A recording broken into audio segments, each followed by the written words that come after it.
I'm going to talk about how to get more of your application behavior under unit test coverage. In this diagram, I refer to them as logic tests because I want to avoid the association of the term unit with compilation unit.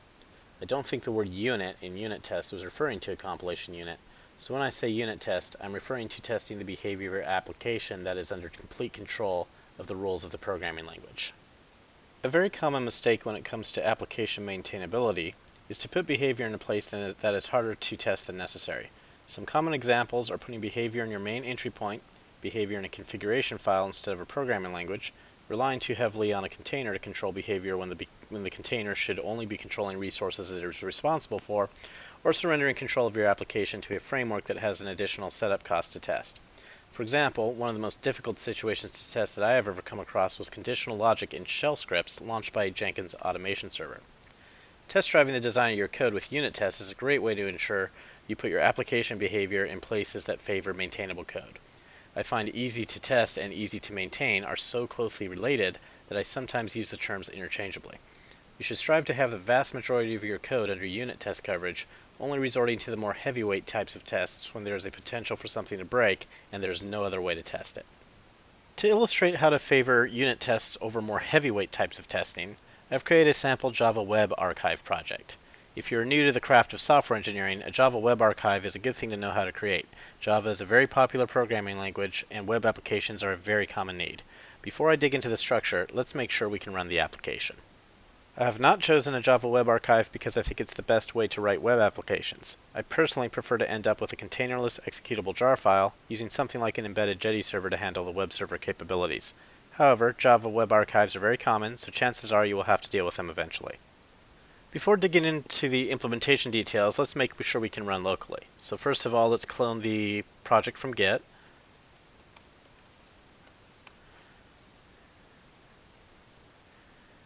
Okay, we're cloning Hello Web. I go ahead and change that directory. And let's do a Maven package.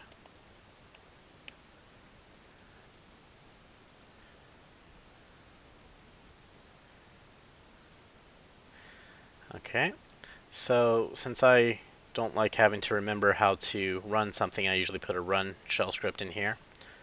For now, I'll just output it to the console so you can see what it looks like. So you see here, I'm just running the Java jar, and I'm running this using this Jetty runner and the web archive. So let's go ahead and run it.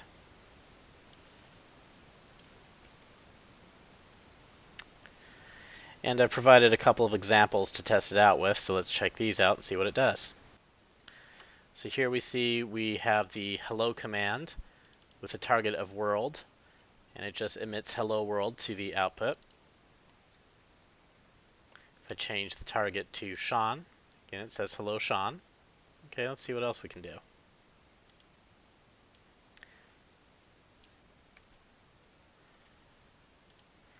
The second command I've implemented just is a different command name, which is length, and target of world gets length of 5. Also, if I do Sean, gets length of 4. So pretty contrived and simple application just to illustrate the concepts. So what is common with this type of application is someone will write an integration test that spins up the web server to test the first command, the hello command, and a separate test also depending on the web server to test the length command. So I'm going to show a way to not do that and instead test the entire thing with only unit tests. So let's dig into the implementation details. Since this is a web archive, we start with the web XML. And we see here that I have an entry point, entry point servlet, and I have mapped every single URL pattern to that entry point. So a common problem with multiple entry points is when you have multiple entry points, what you've really done is you've placed the behavior of which entry point is chosen into a place where it's hard to test. So here, by mapping every single request to the same entry point, I've now moved behavior out of the web XML and into a place where I can test it. Now all the behavior is an entry point servlet. So by not having more than one of these, you've actually moved the behavior of dispatch into a place that's easier to unit test. Now let's take a look at the entry point servlet itself. This is acting as a bridge from the web container to the source code you control. So since this is a boundary, I actually don't want to put any logic here either, because the boundaries tend to be harder to test. Pushing the logic further down into the application allows me to ensure this class never has a reason to change. We need to test everything that can possibly break, so by making sure this code never needs to change, we have eliminated one file from the need to worry about it. I want to clarify here that tests are not a substitute for actually checking for yourself that the code works at least once. As you're developing, you will want to actually be running the application to see if it works. What tests do is reduce the maintenance burden once you have gotten something working, so when a potentially breaking change is introduced in the future, you can be confident that a test will verify it. So going over this entry point servlet, you see here I have delegated dependency injection to a private static class. Right here, as the servlet is initialized, I forward along the servlet config to the dependency injection class in case it needs it. Then finally, I have the service class, which goes and finds the top-level servlet request handler from the dependency injection class and handles it. So as you can see, I'm just pushing the code away from the servlet and towards an area that's a lot easier to test. Next, let's look at the dependency injection class. First off, I've pulled in the servlet config. Normally I would not pull this in until I actually needed it, but in this case I want to make sure the entry point servlet never has a reason to change, so I'm taking care of it now. Finally, we create all the classes we need and constructor inject their dependencies. I like constructor injection over setter injection because it makes it very hard for me to forget something without the compiler letting me know. At this point you might be tempted to use a dependency injection framework to handle this, but there are some disadvantages to frameworks you should be aware of. I refer to library as something your code invokes, while a framework is something that invokes your code, much like the WebXML is specifying which servlet will be invoked.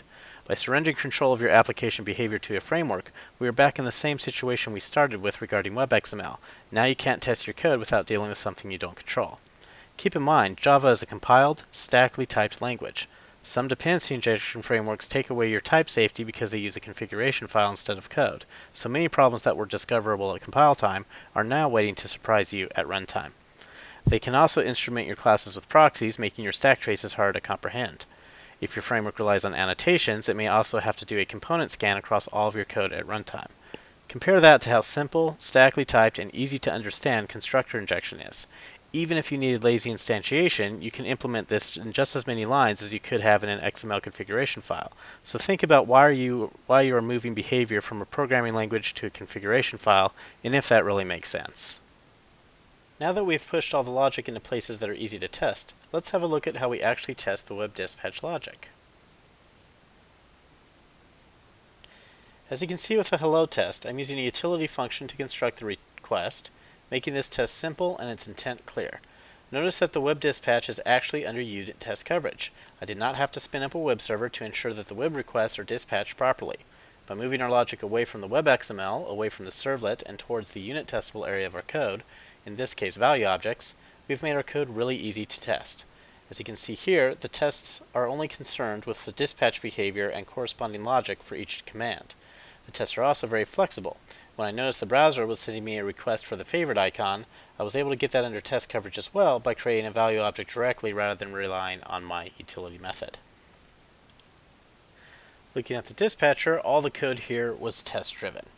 The dispatcher does not know about the servlet request response interfaces. Instead, it only knows about these value objects that are easy to construct. The dispatcher could have been made aware of the interfaces. There's nothing wrong with that. It's just in this case I found dealing with value objects preferable to dealing with fake stubs and mocks. I prefer the term test-driven design to describe this style of testing. This emphasizes how unit tests make the design of your code better. Correctness is an important concern, but not as important as having maintainable design. If you don't have correctness but have a good design, problems are easy to fix once they are discovered.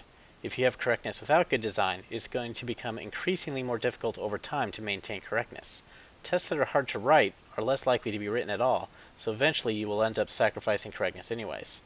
So what you should take away from this is that anytime you see conditional logic without a unit test, what you should be trying to do is moving that logic away from your container, away from frameworks, away from your entry points, and towards code you control where it is easy to unit test.